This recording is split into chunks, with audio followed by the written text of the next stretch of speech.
नमस्कार। स्वामी जी के जो अग्निशिखाएँ हैं, उनके जो विचार हैं, जिन्होंने कई साल तक कई सदियों से जो भारत की परंपरा थी, जो हमारी सनातन संस्कृति थी, हमारा धर्म था और अभी भी है, चिरंतन रहेगा, उसी को फिर एक बार इस आधुनिक जगत के लिए, हम सब के लिए उन्होंने अपनी वाणी से, अपनी दिव्य वाणी से उसी चीज़ को वापस बताया और एक के बाद एक हम उसको समझने की कोशिश कर रहे हैं। कर्म योगा के ये जो व्याख्यान चल रहे हैं, पहले हमने शिकागो लेक्चर्स के कुछ व्याख्यान किए और अभी कर्म योगा के कर रहे हैं। तो उसमें हम समझ रहे हैं कि किस प्रकार से हर व्यक्ति के लिए उसके स्वभाव, उसके नियत कर्म, उसके जो स्वधर्म है, उसका अधिकार है और संस्कार है। उसके वजह से उसका अपना अपना एक पथ होता है, अपना अपना एक उसका रास्ता होता है। उसी से उसको उसका जो कर्म है करना है और उसमें नीति जो है, उसकी जो कल्पनाएं, कोई ठोस कल्पनाएं हम लोग उसके ऊपर इम्पोज नहीं कर सकते। एक ही कल्पना सबके लिए एक ही नियम, एक ही यम, एक ही नियम सबके लिए ऐसा नहीं हो सकता है। तो व्यक्ति के अनुसार उसका जो स्थल, काल और परिस्थिति के अनुसार नियम वही हो सकता है, ध्येय वही हो सकता है, लेकिन उसका जो कॉन्टेक्चुअल एप्लीकेशन है, ये बहुत इंपॉर्टेंट है, उसकी समझ होनी चाहिए। इसके लिए उसने गीता का भी स्वामी जी ने उदाहरण दिया, किस प्रकार से अर्जुन को वो युद्ध के लिए प्रवृत्त करते, ये जानते हुए भी कि किसी का प्रतिवाद करना, प्रतिकार करना, हिंसा करना, ये हमारे नीति शास्त्र में लिखा गया, ये अच्छी चीज नहीं है। और फिर भी अर्जुन को कहते हैं आप युद्ध करो। ये दूसरी दोनों चीजों में जो एक प्रकार का समझ की जो एक बहुत ही उच्च अवस्था है, एक विजडम की जो, this is a very high level of wisdom which is transcending the intellect, ये बताने की स्वामी जी हमें कोशिश करते हैं। और इसलिए वो 4 आश्रम में आपके कर्तव्य कैसे अलग अलग है, ब्रह्मचार्य, गृहस्थ और वानप्रस्थ और संन्यास, उसके बारे में कहते हैं। और वैसे ही जो 4 वर्ण हैं, जो गुण और कर्म के विभाग हिसाब से बनाए गए थे, उसके बारे में भी बताते हैं। और ये दोनों का जो एक जोड़ है 4 पुरुषार्थ के साथ, कि आपको धर्म, अर्थ, काम और मोक्ष चारों के इसी चारों में आपका जीवन रहता है।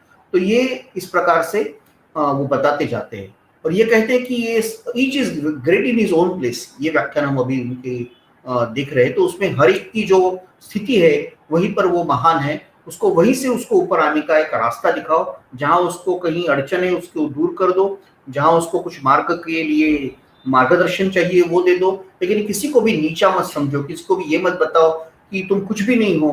तो एक बार जब इंसान अपने आप की निंदा करने लगता है तो उसका ह्रास शुरू हो जाता है, उस राष्ट्र का भी ह्रास हो जाता है। इसलिए नियमों के बारे में या नीतिमत्ता के बारे में भी कहीं पर भी उसके मन में कोई संघर्ष नहीं होना चाहिए, अपने लिए या दूसरों के लिए एक प्रकार का हीन भाव नहीं आना चाहिए। इसका महत्व स्वामी जी हमको समझाते हैं, बहुत बहुत सुंदरता से उन्होंने उसको समझाया। और फिर वो ये भी आगे कहते हैं कि हर एक का अपना अपना कर्म करने का एक रास्ता है, तरीका है, और इसलिए कोई भी सुपीरियर या कोई भी इंफीरियर उसमें नहीं है। Intrinsically nobody superior to another. एक प्रकार से गृहस्थ जो विवाहित है वो भी उतना ही श्रेष्ठ है जितना एक सन्यासी और एक जिसने सर्वसंग परित्याग किया है धर्म के लिए, राष्ट्र के लिए, वो भी उतना ही महान है। गृहस्थ अपना काम कर रहा है, सन्यासी अपना काम कर रहा है, अपना कर्म कर रहा है। एक जो scavenger is also doing his work on the street which is as great as a king which is sitting on the throne. अगर आपने उसका सिंहासन निकाल लिया तो राजा और ये जो एक प्रकार से सफाई करने वाला एक कामगार है, कर्मकार है, दोनों में कोई फर्क नहीं है, अपना अपना काम ठीक कर रहे। ऐसा भी हो सकता है कि एक सफाई करने वाला एक बहुत ही अच्छी तरीके से अपना कर्म कर रहा है और एक राजा होने के बावजूद भी अपना खुद का जो कर्म है वो ठीक से नहीं कर रहा है। किसी और जगह पे ऐसा भी कहा गया है कि it's not the position which you are holding, it may be possible that एक बहुत ही छोटे, हमको लगता है छोटा, लेकिन छोटा और बड़ा कुछ भी नहीं होता है। तो कोई एक झाड़ू लेके जब एक प्रकार जमीन साफ कर रहा है, वो शायद एक बड़े फिलोसोफर की तरह, तत्वज्ञ की तरह जो व्याख्यान दे रहा है उससे ज्यादा कर्मयोग कर रहा है, हो सकता है, क्योंकि उसका काम दिखने में शायद छोटा हो, लेकिन उसके ऊपर की जो आस्था है, उसका जो अपने आप को भूल जाने का, उसमें जो उसने रास्ता खोजा कि मैं कुछ नहीं हूँ, जो काम हो रहा है वो ईश्वर कर रहा है, ये जो भाव है वो शायद उस तत्वज्ञ के पास भी नहीं होगा। इसलिए राजा और सफाईगार या एक झाड़ू पोछा करने वाला और एक तत्वज्ञानी, इसमें से जो अंतर है कोई सुपीरियर या कोई इंफीरियर नहीं है। ये बात स्वामी जी बहुत बखूबी हमें बताते हैं। और वो ये भी कहते हैं कि it is much more difficult to live in this world and worship the god then give it up and become a free and ascetic or go to A संन्यासा stage. तो गृहस्थ के जैसे रहना और उसमें भी परमार्थ, प्रपंच के साथ परमार्थ करना और भी महत्वपूर्ण और मुश्किल है, अगर आप इसको तुलना करें कि जिसने सब त्याग करके एक प्रकार के संन्यास्त का या वानप्रस्थ का जीवन लिया है। तो प्रपंच का अपनी जो मुश्किलें हैं उसमें ये काम करना और ज्यादा मुश्किल है। इसलिए चार जो अवस्था है उसके बारे में कहा जाता है, और जो गृहस्थ है वो किस प्रकार से बाकी तीनों को सपोर्ट कर रहा है। ये गृहस्थ और नागरिक जो है वो एक तरह से ये सारे व्यवस्था की नींव है, वो उसकी रीढ़ की हड्डी है, because this a central you can say pillar around which all this structure has been built up. और फिर आई शैल रीड सम पैसेजेस, वो कहते हैं फ्रॉम महानिर्वाण तंत्र, जो इस सब्जेक्ट के बारे में बताते हैं, वो प्राचीन ग्रंथ का उल्लेख करते हैं महानिर्वाण तंत्र, और उसमें ये सारा चीज बताई गई है कि it is very difficult task for a man to be a householder and perform his duties very perfectly. A householder should be devoted to the God. Knowledge of God should be his goal of life, and yet he must work very constantly, perform all his duties to the family, to himself, to God, to his ancestors, to the city, to the king, and to the all the king's administrators. He is doing the duty for everybody, and that's why he give. And if all that he does with the giving the fruits to the God, ये सब करते हुए भी अगर वो उसका फल भगवान को अर्पित करते हैं, तो ऐसा नागरिक, ऐसा गृहस्थ भी एक बहुत श्रेष्ठ अवस्था का कर्मयोग कर रहा है। इस प्रकार से स्वामी जी हमको बताते हैं।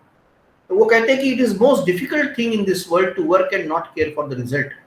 एक काम करो और उसका रिजल्ट के बारे में मत सोचो, ये अपने आप में ही एक बहुत ही, हम कह सकते हैं, श्रेष्ठ अवस्था है।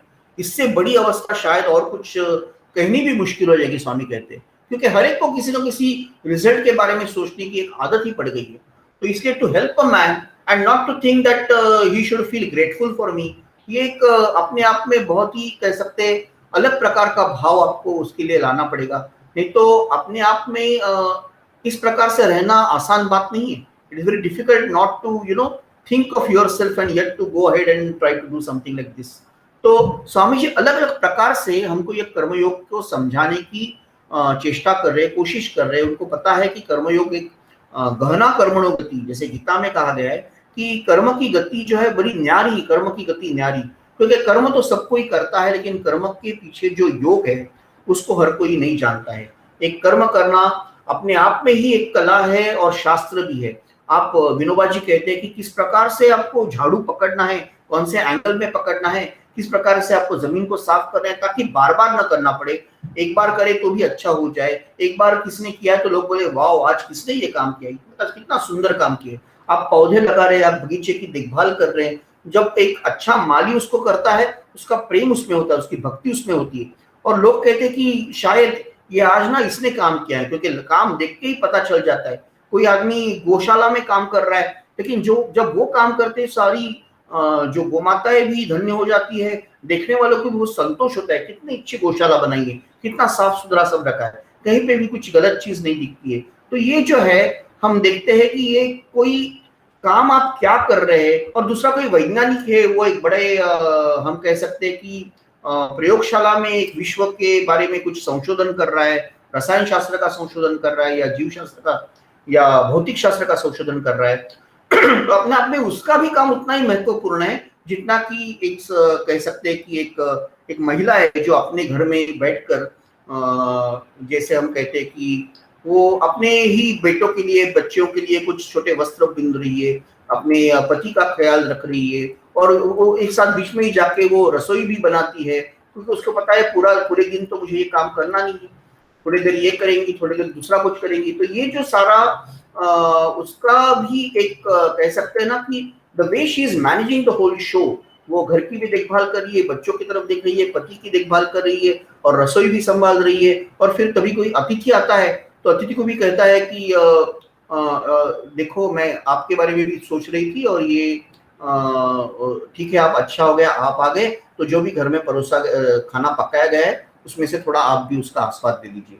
तो एक तरफ से ये कहा जा सकता है कि ये जो गृहिणी है वो शायद एक साधु से भी आगे जाके स्वामी जी इसके बारे में कथा भी कहते हैं कि एक सॉर्ट ऑफ एक सन्यासी थे, उसकी कैसी कथा होगी हम लोग थोड़ी देर में उसके बारे में भी हम लोग बात करेंगे कि एक कर्मयोग करना, जैसे स्वामी विवेकानंद ने कहा है या विनोबा जी ने कहा है या और सारे इस महापुरुषों ने कहा है, श्री अरविंदो ने कहा है, जयानंद जी ने कहा है, चिन्मयानंद जी कहा है, रंगनाथन जी भी उसके बारे में तो बहुत सारा विस्तार करते हैं।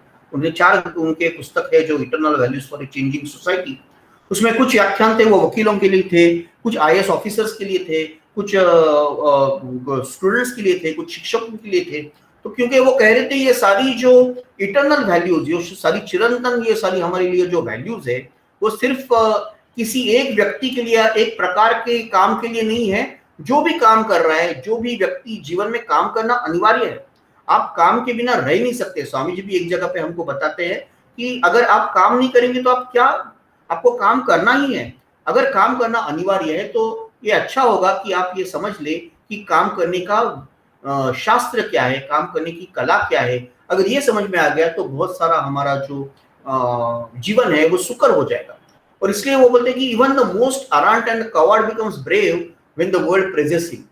एक अगर एक बहुत ही भीरू आदमी है, उसको जब दुनिया उसकी स्तुति करती है, वाह वाह वाह कितना अच्छा काम किया, तो वो भी अपने आप को बहुत बड़ा समझने लगता है, उसको भी बहुत अच्छा लगता है। एक a fool can be heroic, do heroic things when approbation of society is upon him, but for a man to constantly do good things without caring for the approbation of his fellow men is indeed the greatest sacrifice which a man can perform। जब लोगों को पता है spotlight उनके ऊपर है, लोग उनके तरफ देख रहे हैं, अगर मैंने अच्छा किया तो मुझे वाह-वाह मिलेगी, मुझे तालियां मिलेंगी, तो एक साधारण व्यक्ति भी, एक भीरू आदमी भी, एक प्रकार का मूर्ख आदमी भी अच्छे-अच्छे काम करके दिखाते हैं, क्योंकि उसको एक लालच जैसी होती है, उसको एक प्रशंसा किसको नहीं चाहिए, हर एक को चाहिए, तो उसको वो भी उसको अच्छा लगता है। लेकिन वही श्रेष्ठ है, स्वामी जी कहते हैं, जो कोई नहीं देख रहा है, कोई प्रशंसा नहीं कर रहा है, उसको चिंता ही नहीं उसकी, उसके बिना भी वो अपने कर्तव्य करते निरंतर कर रहा है। उसके छोटे से बड़े काम उसी दृष्टि से हो रहे कि मैं निस्वार्थ भाव से करूं, मैं आदर पूर्वक करूं, मैं प्रेम से करूं, यही मेरी पूजा है ईश्वर के प्रति, और यही मेरा यज्ञ है, यही मेरा सबसे बड़ा त्याग है कि मैं मेरा कर्म कर रहा हूं। यही उससे, इससे बड़ा और कुछ नहीं हो सकता। इसलिए एक गृहस्थ के लिए उसका प्रपंच चलाना, to earn a living is a very important thing, but he must care that he does not do it by telling lies, by cheating, by robbing others, and he must remember that his life is for the service of the God and poor। गृहस्थ के लिए भी नियम है, और ये उन्होंने पहले बताया, ये कौन से तंत्र से उन्होंने ये सब भाग लिए। तो हमारे सारे प्राचीन ग्रंथों में बार बार ये सब बातें आती है कि वो भी किसी को, उसको झूठ नहीं बोलना है, किसको फंसाना नहीं है, किसी से कुछ चीज लूटना नहीं है, और हमेशा ये ध्यान रखना है कि मेरा जीवन जो है वो ईश्वर के प्रति मेरी सेवा है, गरीबों के प्रति मेरी सेवा है। ये जानना बहुत इंपॉर्टेंट है, उसके लिए महत्वपूर्ण है। ये भी जानना चाहिए उसको कि माता और पिता दोनों भगवान के ही रूप है, और गृहस्थ इसलिए अपने माता पिता का, अपने पितरों का हमेशा आदर करता है, उनको जो चाहिए उनको देने की कोशिश करता है, अपनी भार्या का ख्याल रखता है, बच्चों का ख्याल रखता है, और ये कभी भी अपने पेरेंट्स की तरफ भी कभी भी जो कटु शब्द बताता नहीं है। He never speaks harsh words to his parents, Swami ji कहते हैं। Before parents he must not utter jokes, must not show restlessness, must not show anger or temper। Before mother and father the child must bow down low, stand up in their presence, and must not have a seat until they। इतने सारे नियम कभी कभी आज की पीढ़ी को लगते हैं कि ये क्या है, ये कुछ ज्यादा ही हो गया, मैं और मेरे पेरेंट्स तो भी फ्रेंड्स के जैसे। ये ठीक है, लेकिन हमारे प्राचीन काल में कुछ इस प्रकार की व्यवस्था थी कि जिन्होंने भी आपको जन्म दिया है, बड़ा किया है, आपको आदर रखना होगा, एक आदर आपको दर्शाना होगा। जब आप खड़े होते हैं या पैर छूते हैं, चरण स्पर्श करते हैं, एक प्रकार से उनके बैठने के पहले आप बैठते नहीं है। ये सब जो है आपका एक आपने क्या मूल्यों को अपने जीवन में धारण किया है, किसके लिए आप काम कर रहे हैं, इसका एक द्योतक है। इसके बाद स्वामी जी एक बहुत सुंदर कथा बताते हैं। स्वामी जी के सारे व्याख्यानों में कथा का महत्व बहुत हमेशा अधोरेखित होता है, और ये सन्यासी की कथा है। कथा ऐसी है कि एक sannyasi, at the end of this story, you know that a sannyasi is sort of is attending one swayamvara, and then the princess is so beautiful and everybody is falling for her, and so many princes from different states have come there, kings have come there, and they all want to marry her, but she says I will only choose the person whom I like। और फिर इसलिए you know वो उसकी नजर, एक सन्यासी वो जैसे ही चलते चलते वहां आ गया है, उसके ऊपर आ जाती है, और वो एक दिव्य कांति और एक सौष्ठवपूर्ण उसका शरीर और बुद्धि का तेज, ये देख के वो पूरी लुब्ध हो जाती है और जाके वो वरमाला है उस सन्यासी के गले में डाल देती है। और सब लोग अचंभित होकर राजा भी आके नमन करता है, सन्यासी जी अगर मेरी बेटी ने आपको चुना है, आप सारा मेरा साम्राज्य आपका हो गया, आप ये you just take care of this entire empire, I am a great emperor, I am a सम्राट, so since she had chosen my only daughter, my loving daughter is done that, so I bow down to you, I respect her choice, and now you please assume the throne and you become the king, and you will get one of the most beautiful lady as your wife, and all the treasure which I have got, all the surroundings which I is belongs, all the lands which I am owning and I am ruling on, all that becomes yours. After listening that, the sannyasi becomes so suddenly disturbed. He says, I'm very sorry, I just came here when I was walking. Somebody told me that there's a great king there. Please go and meet him. He may be interested in your debate and your knowledge. And also, I just came by chance. When I came there, I realized that today is a special occasion when Swayamvara is there. I should have gone that time only, but it's my little bit of my, also sort of delay in my decision making, or whatever you may call it, that I stayed there and just watching this wonderful occasion, but I was not party of that. I was not a contestant in this entire thing, and it's very startling for me. It's very disturbing to me that your daughter has chosen me. I am not cut for that. I have chosen a path of the a person who has renounced everything. मेरे लिए ये सब कुछ मायने नहीं रखता. मैं यहाँ ऐसे आ रहा था, मुझे लगा एक बड़े राजा है, सम्राट है, उनको मिलकर मुझे कुछ मेरे ज्ञान के बारे में पूछेंगे और मैं भी जान लूंगा कि कैसे वो राजपाट चला रहे. यही मेरी इच्छा थी. लेकिन मैं यहाँ कोई प्रतिस्पर्धी के रूप में नहीं आया था. इसलिए जब आपके बेटी ने मुझे चुना, मुझे बहुत ही अचरज हो गया. ये क्या है, आप मेरी तरफ क्यों आ रही है? फिर भी मैं चुप बैठा और मैं नीचे झुक के मैं जस्ट देख रहा था कि क्या हो रहा है आगे. उसने वरमाला ही डाल दी. लेकिन ठीक है, ये वरमाला वापस लीजिए, आपका साम्राज्य ले लीजिए, आपकी बेटी ले लीजिए, सब कुछ ले लीजिए, मुझे नहीं चाहिए. मैं ईश्वर के लिए मेरा जीवन समर्पित है और मैं यहाँ से चला जा रहा हूँ. और वो बहुत गुस्से से वहां से चला गया. उसके पीछे वो जो कन्या थी वो भी हटी थी. वो बोली कि करना है तो उसी से करना है और किसी से नहीं करना है. और फिर वो उसकी कथा आगे आगे चली जाती है. Very interesting story. And when the daughter goes, the father also goes, the king also goes with her. All their army and everybody, the administrators, the prime minister, everybody goes with that particular emperor. They try to follow this particular sannyasi but he is so athlete and so quick in all his actions and everything that he vanishes within no time. So they are in futile way. They are trying to search different routes by which they can find out where he must have gone. So actually the sannyasi is far ahead of them in his speed and his actions and his thought also. And then he reaches a forest, and in forest even more difficult for them to really find out where he has gone.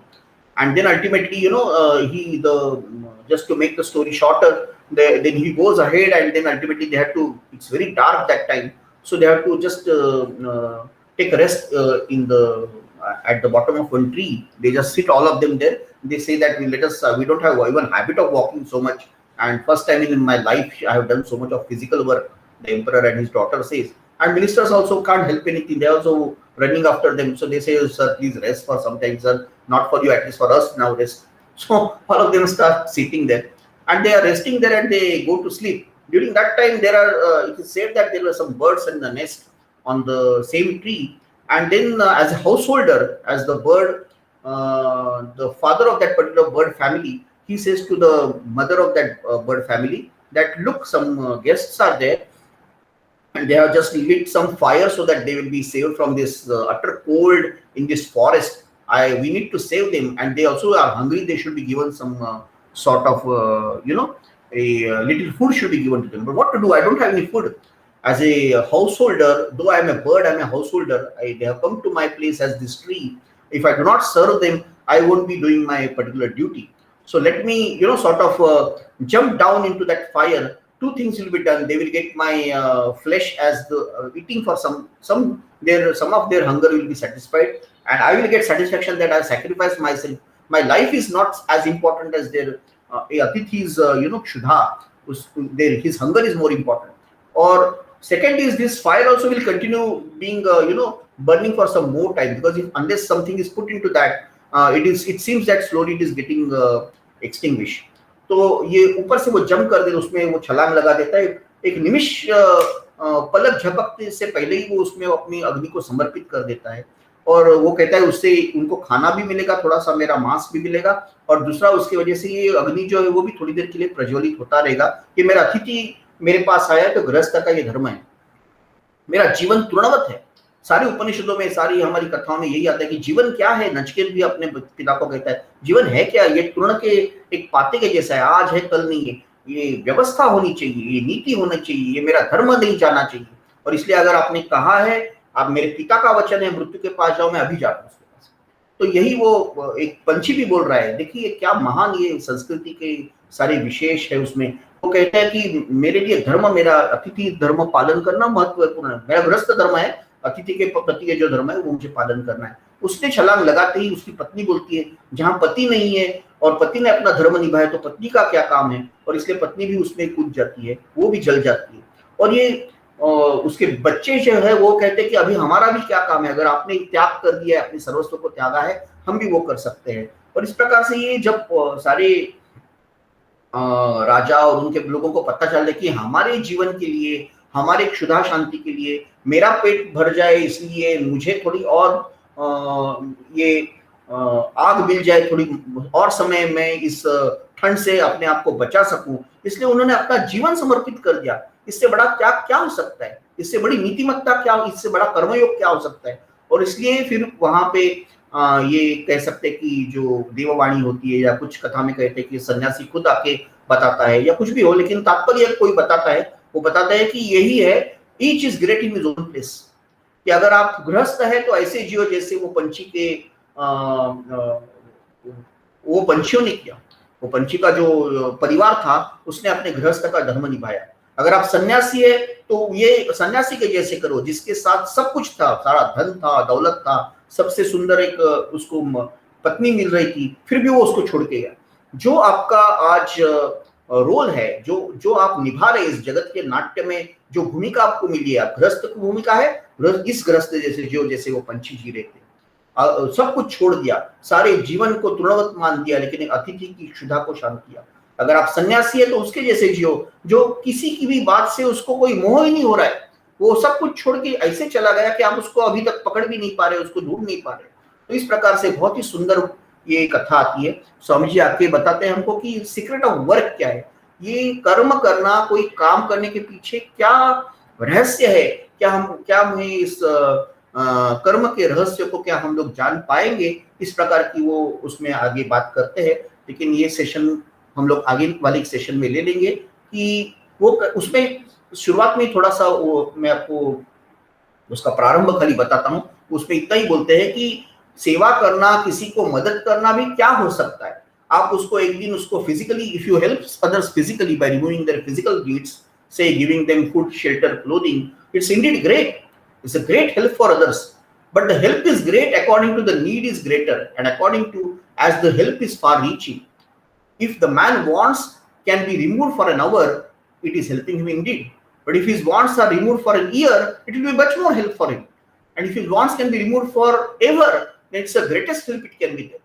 इसलिए एक दिन के लिए, अगर कुछ समय के लिए आपने उसकी भूख को शांत कर दिया, उसको कुछ आसरा दे दिया, ये महान एक प्रकार की हेल्प है। कोई उसमें कोई दो राय नहीं हो सकती, उसमें कोई संशय नहीं हो सकता।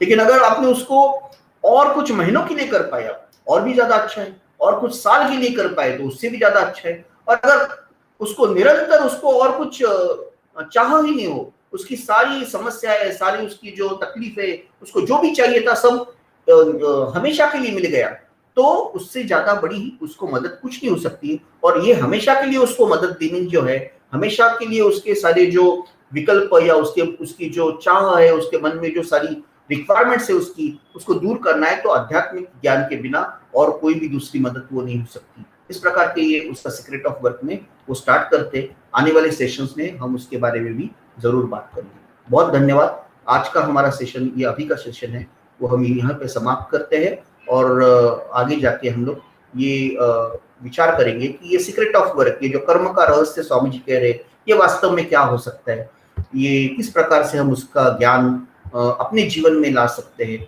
और इसलिए